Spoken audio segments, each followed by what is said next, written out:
यहाँ पर ये पावर शो करने के लिए, राफ़ेल की जो पावर शो करने के लिए फ्रांस जो है ना उसने भी काफ़ी ज़्यादा रिपोर्ट जो है ना वो शाया की कि हमारा राफ़ेल ऐसा है, हमारा राफ़ेल जो है ना वैसा है।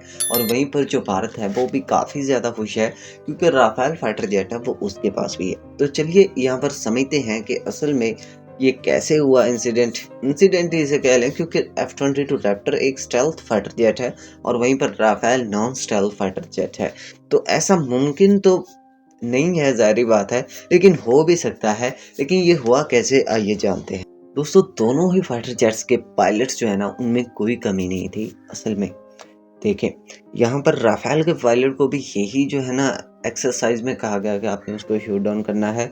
वहीं पर F-22 रैप्टर के पायलट को भी यही कहा गया। लेकिन यहाँ पर वजह ये सामने आती है कि अमेरिकन जो रिपोर्ट्स हैं उनके मुताबिक अगर देखा जाए तो वो ये कहते हैं कि जो हमारा F-22 रैप्टर है वो अपनी पोजीशन ले रहा था तभी उसे शूट डाउन किया गया। अगर वो पोजीशन ले लेता तो ऐसा कभी नहीं होता। और वहाँ पर अगर जो फ्रांस की सुने तो उसकी एयरफोर्स के पायलट की सुने तो उसने कहा जो राफ़ेल है उसे मैनूवरेबल करना, मैनूवरेबिलिटी में काफ़ी ज़्यादा जो है ना मुझे आसानी हुई और मैंने F-22 रैप्टर का जो पायलट है उसके संभलने से पहले ही उसको शूट डाउन कर दिया है। लेकिन यहाँ पर देखें, अब बात ये आती है कि वो रडार में उसको कैच कैसे किया। मतलब कि स्टेल्थ फाइटर जेट तो रडार में आता ही नहीं है। दोस्तों, एक रेंज होती है रडार की। एक रेंज मतलब कि आप देखें कि एक रडार जो है ना वो 200 किलोमीटर तक जा सकता है, डिटेक्ट कर सकता है किसी चीज़ को। और अगर कोई फाइटर जेट उसके 200 किलोमीटर तक होगा और वो फाइटर जेट स्टेल्थ होगा तो फिर उसे जो है ना रडार के लिए पकड़ पाना काफ़ी ज़्यादा मुश्किल है।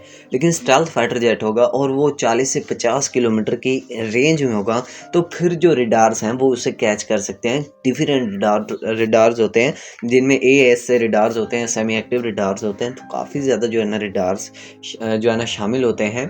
तो ऐसा नहीं है कि स्टेल्थ फाइटर जेट को बिल्कुल ही जो है ना आप रडार में जो है ना कैच नहीं कर सकते हैं। अगर ऐसा हो तो जिन कंट्रीज़ के पास 5th जनरेशन के स्टेल्थ फाइटर जेट्स हैं वो तो अभी सीना चौड़ा कर फिरें कि उनका जो है ना फाइटर जेट रडार में कभी नहीं आएगा। ऐसा नहीं होता है। लेकिन यहाँ पर पायलट की महारत भी काफ़ी ज़्यादा ज़रूरी होती है। वहाँ पर मैंने आपको बताया कि जो फ्रांस का पायलट है उसने कहा कि उसके संभलने से पहले ही जो है ना मैंने राफ़ेल की जो मैन्यूवरेबिलिटी है उस पर मुझे फ़ख्र था और मैंने ऐसा कर दिखाया और मैंने उसको शूट डाउन किया। तो नो डाउट यहाँ पर एक बात और मैं आपको बताता चलूँ कि पाकिस्तान की GF-17 थंडर ने भी राफ़ेल फाइटर जेट को 6 बार बीट किया था। 9 पॉइंट्स में से 6 पॉइंट्स में GF-17 थंडर ने उसको बीट किया। हालांकि GF-17 थंडर तो 4th जनरेशन का फाइटर जेट है और मैन्यूवरेबिलिटी में भी राफ़ेल फाइटर जेट काफ़ी ज़्यादा सफिशिएंट है। लेकिन ऐसा नहीं होता है। इस जो है ना मश्क से ये बिल्कुल बात ज़ाहिर होती है कि फाइटर जेट ही सिर्फ जो है ना ज़रूरी नहीं होता है। मैं एक वीडियो में आपको बता ही चुका हूँ कि मशीन चाहे जैसी भी हो, अगर उसके ऊपर आप बंदर को बिठा देंगे तो उसका फ़र्क आपको नज़र आएगा और अगर आप उसके ऊपर इंसान को बिठा देंगे तो उसकी पावर का फ़र्क आपको फिर नज़र आएगा। तो ऐसा बिल्कुल है क्योंकि अगर पायलट की सलाहियत अच्छी है तो आप जो पाकिस्तानी एयरफोर्स है वो चैंगडू J-7 फाइटर जेट FPG जो चाइनीज़ फाइटर जेट है उस फाइटर जेट के साथ भी लड़ाई करती है, एयर टू ग्राउंड अटैक करती है। वहीं पर भारत के पास जो सबसे पुराना फाइटर जेट है MiG-21 वो फाइटर जेट इंडियन फ़ज़ाइया यूज़ करती है और उस फाइटर जेट को भी काफ़ी ज़्यादा जो है ना अरसा हो चुका है। तो ऐसा नहीं है, पायलट की सलाहियत जो है ना वो भी काफ़ी ज़्यादा यहाँ पर शो की जाती है।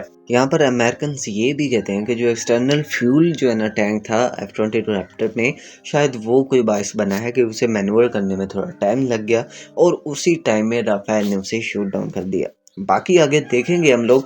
ये तो रियल की जो डॉग फाइट है उसमें क्लियर हो सकता है कि राफ़ेल बेस्ट है या F-22 रैप्टर बेस्ट है।